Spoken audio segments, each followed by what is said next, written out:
Bonjour, ici Marc-Antoine au centre d'hiver à Saint-Nicolas. Aujourd'hui, on fait la démonstration d'un Rise 18MS. On va commencer par faire une tournée à l'extérieur pour ensuite se diriger à l'intérieur de l'unité.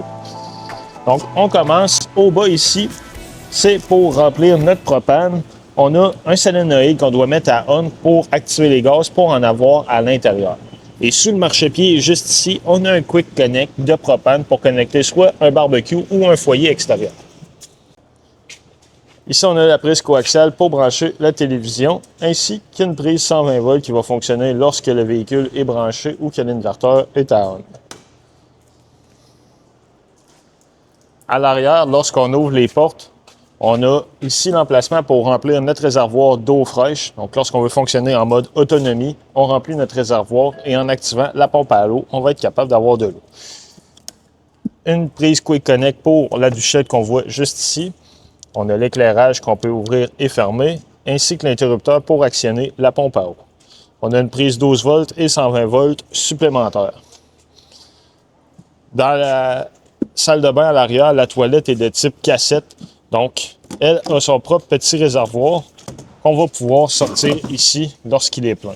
On va simplement le prendre et aller dans une toilette. Et quand c'est fait, on le remet en position.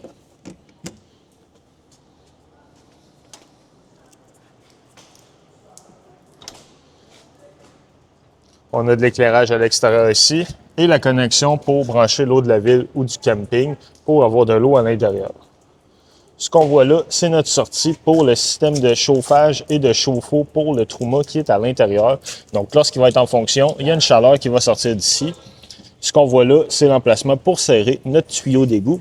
Et on a les low points qui se trouvent juste ici avec les deux valves. Donc, ce sont les points les plus bas pour vider la plomberie au complet.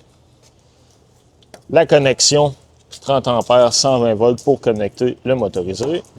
On a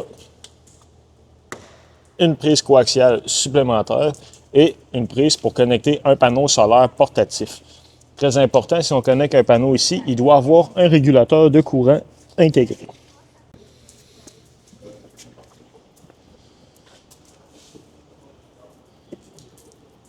La partie pour remplir l'essence se trouve là. Et maintenant, sous le capot, on a accès à nos différents liquides, donc liquide de refroidissement, de freinage, notre baguette pour vérifier le niveau d'huile moteur, le remplissage du lave-vitre.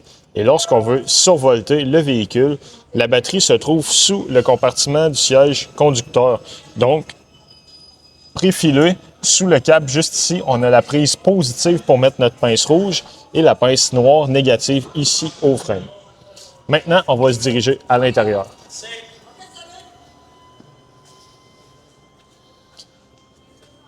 À l'entrée, on a un réfrigérateur qui fonctionne sur le 12 volts.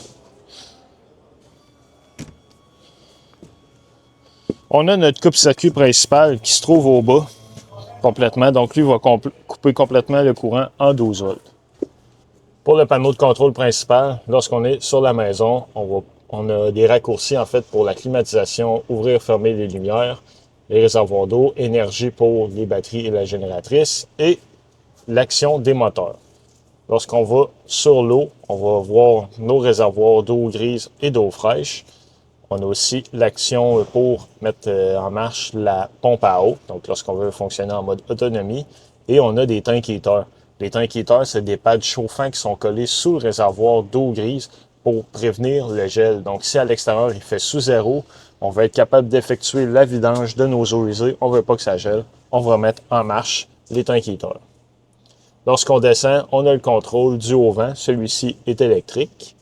On descend encore pour gérer la climatisation. On va venir la mettre en fonction ici et on va pouvoir gérer l'intensité du fan, soit à l'eau ou à air.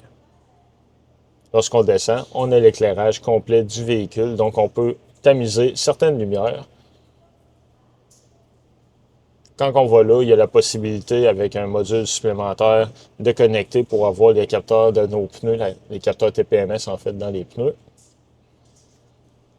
Section électrique, donc c'est ici qu'on va pouvoir décoller ou arrêter la génératrice. La manière de procéder, on va toujours maintenir stop quelques secondes et par la suite start pour la décoller.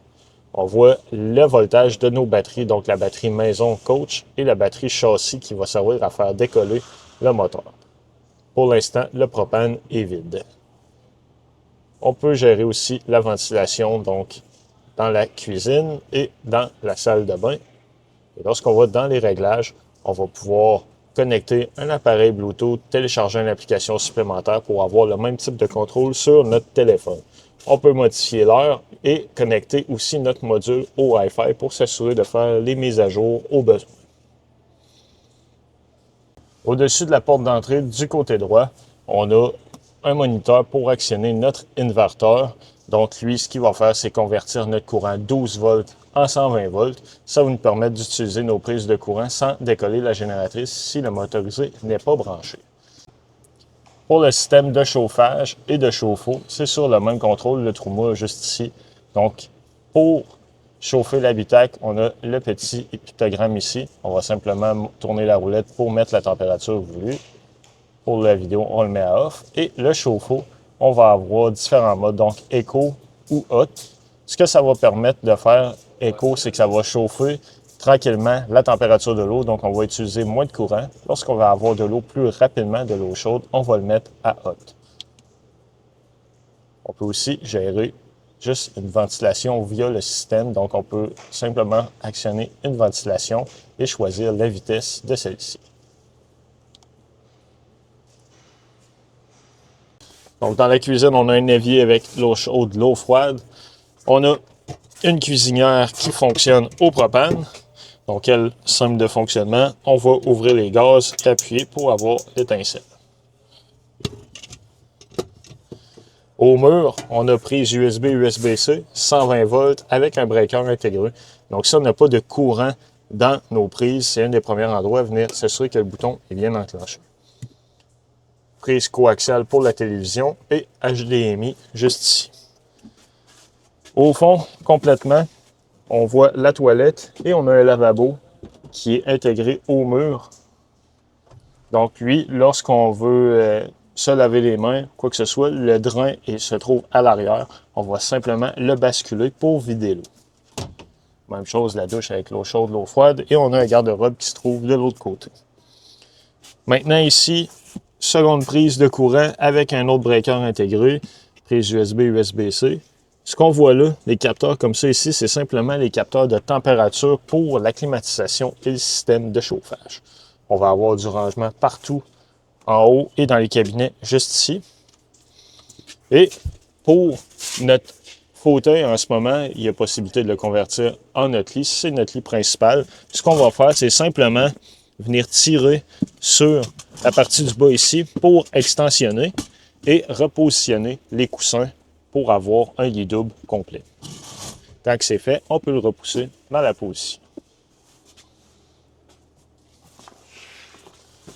Dans le motorisé, on a une pochette dans laquelle il y a tous les manuels d'utilisateurs, dont l'air climatisé, micro-ondes, cuisinière. Donc, si jamais on a des questions, on peut toujours s'y référer. C'est ce qui conclut la démonstration du Rise. Merci.